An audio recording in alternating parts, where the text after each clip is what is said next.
This is your Barbados Today evening news update for Thursday, August the 2nd. Thanks for joining us. I'm Emmanuel Joseph. The Barbados economy remains in a tight spot. Today, Central Bank Governor Cleverston Haynes reported that the economy contracted by 0.6% for the first 6 months of the year.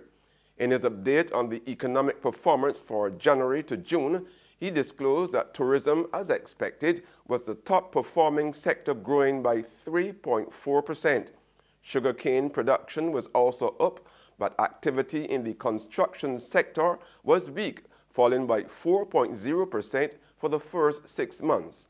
The island's worrying deficit narrowed, but foreign reserves remain well below the 12 weeks of import cover.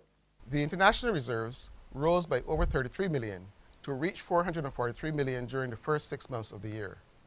This was the first increase for the comparable period since 2008. The central bank received an increase in net purchases of foreign exchange from commercial banks, but the overall outturn partly reflected lower outflows on debt service, approximately 99 million in June, following government's decision to suspend external debt payments. The pool of reserves at 7.2 weeks of import cover remain below the 12-week adequacy benchmark. Now, looking ahead, Governor Haynes noted the economy is not expected to make any significant gains for the remainder of the year, with looming challenges. He was, however, upbeat that an uptake in activity and improvements to conducting business in Barbados could help drive the return to stability. An improved macroeconomic framework has the potential to strengthen growth prospects. The tourism sector remains pivotal to economic activity, but Barbados requires new investment in tourism and ancillary sectors to accelerate growth within a low inflationary environment. The economy remains vulnerable to external oil price shocks, and no significant improvement in growth for 2018 is anticipated. The current forecast is for a decline in economic activity of 0.5%. However, implementation of some of the private and public sector projects in the pipeline is expected to raise confidence and contribute to an improved outlook for growth.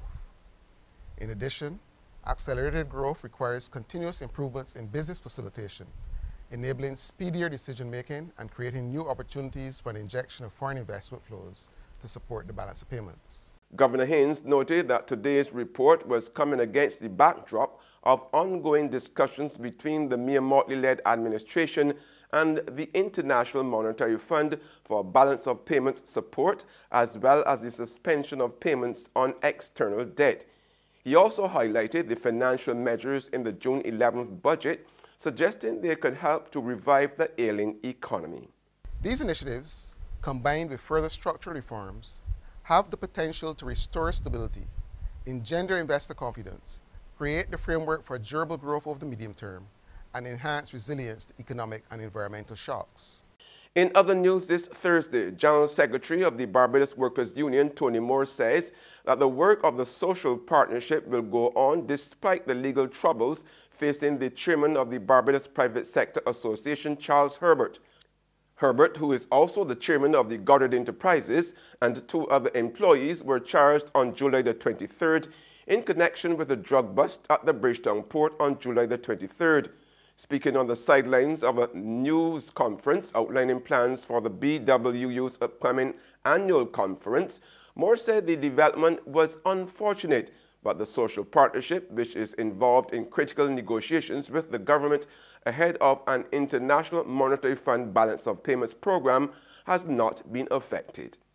No, I think that the social partnership will continue to do its work. If the conference in August decides that the pleasure of the union has expired as it relates to Tony Moore, I don't believe that the BWU's impact will diminish, because institutions have to be bigger than the people who stand at the helm. People can fall off the scene for whatever reason in a flash. There's regional and international news after this short break.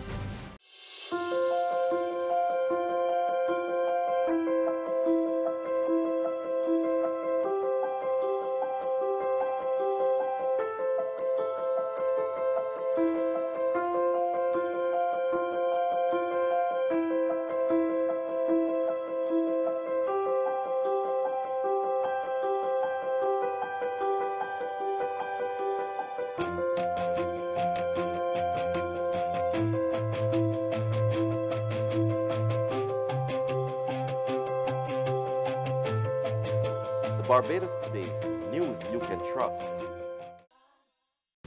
Welcome back with news from the region now. Grenada is assessing the impact of yesterday's heavy rains, which caused widespread flooding and triggered landslides.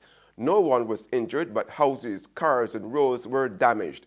Forecasters said the heavy rains resulted from a tropical wave and an intertropical convergence zone.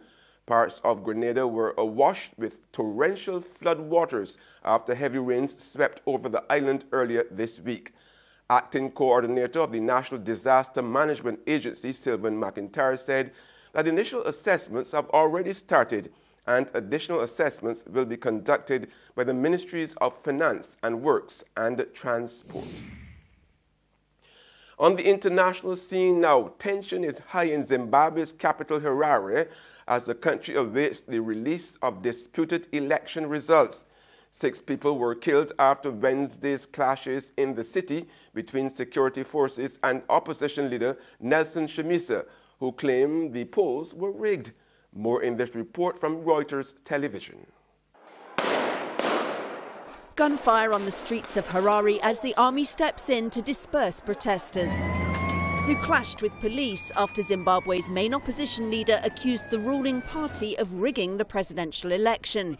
At least 1 person has been killed. The deployment of soldiers and their beating of unarmed protesters is a setback to incumbent President Emmerson Mnangagwa's efforts to shed Zimbabwe's pariah status. Participating in a peaceful demonstration. The landmark polls result has been delayed, which is what prompted Nelson Chamisa, leader of the opposition Movement for Democratic Change, to cry foul. He fears the Electoral Commission is buying time in order to manipulate the vote in the ruling ZANU-PF's favour. This was meant to be the election that turned a page on 4 decades of Robert Mugabe's rule. Zimbabweans hoping a clean vote will attract foreign investors to a long-crippled economy. Chamisa was in what was thought to be a tight 2-horse race with Emmerson Mnangagwa, Mugabe's one-time confidant and security chief who took power following a de facto coup last year. And that's news, but for the very latest, visit our website at www.barbadostoday.bb. You can also subscribe to our e-paper, email updates, or like us on Facebook, and sign up for breaking news alerts via WhatsApp. We are also on Izumi Media in bus terminals, as well as screenplay at supermarkets and gas stations near you. Now, you can also hear us on Mix 96.9 FM. I'm Emmanuel Joseph. Have a fantastic evening.